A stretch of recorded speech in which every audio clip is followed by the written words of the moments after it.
Hi everyone, it's Jackie here, and for today's video, papakita ko lang sa inyo yung nangyari sa aking Aglaonema tricolor na it's not very common. Ngayon ko lang ito nakita. And ito yung kanyang main stem, ito yung may bulaklak.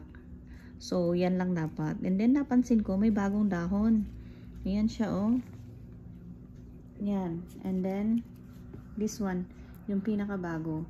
So, ang nangyari pala, nagkaroon siya ng sanga dito sa mismong top, which is not very common sa mga Aglaonema. Pag nagkakaroon ng bagong shoots, usually, dito sa may bottom, or dito sa mga lower stem, hindi nangyayari sa may mismong top part.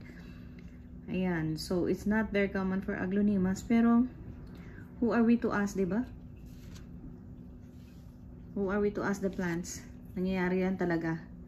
So, maso-surprise na lang tayo kung anong mga nakikita natin na posible pala na akala natin na hindi mangyayari. So, it's possible guys na magkaroon ng shoot dun sa mismong top part ng ating mga Aglaonemas. Yan ang proof.